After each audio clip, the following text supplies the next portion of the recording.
quelques mois des élections présidentielles, la Côte d'Ivoire se prépare à vivre un moment crucial de son histoire. C'est par rapport aux élections apaisées. Voilà, parce qu'on a vécu la crise passée. Il y a eu des morts, il y a eu des morts en Côte d'Ivoire. On ne veut plus jamais qu'il va y avoir des morts en Côte d'Ivoire. Bon, nous-mêmes là, nous sommes les femmes de la paix. Parce que sans la paix, nous-mêmes là, on ne peut pas. Donc, on demande que vraiment, on a qu'à faire la paix. Sans la paix, on ne peut pas progresser.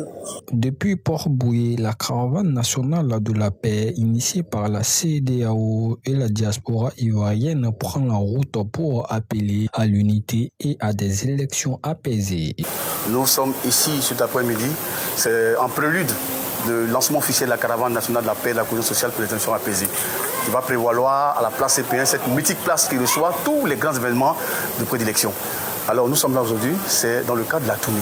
Nous allons parcourir les hameaux, tous les hameaux, pour véhiculer le message, sensibiliser les populations, afin qu'on se retrouve tous ensemble pour parler de paix et de cohésion. Donc le message qui était lancé au niveau de la jeunesse, vraiment c'est très important. Vous savez, en Côte d'Ivoire, à chaque fois quand il y a des élections, les politiciens manipulent la jeunesse, surtout la jeunesse.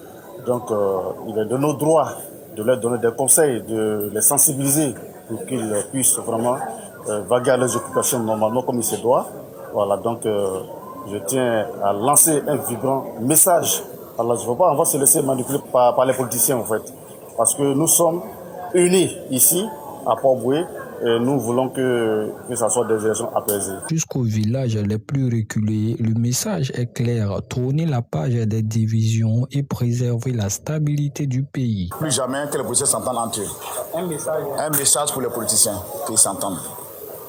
Nous, on est là pour la paix. On est là pour apaiser les cœurs. On est là pour les dire ce qui s'est passé hier, il ne faut pas vous oublier. Il y a eu des morts. Il n'y a pas eu de résultats. Il n'y a pas eu de poursuites. On ne veut plus ça encore. On veut la paix. Nos mamans sont fatiguées, ils sont en l'aise. Burkina, Mali, Ivoiriens, on est en l'aise. Donc je les demande de revenir dans la paix. Toutes les imams, ils sont censés faire la cohésion sociale. C'est leur rôle.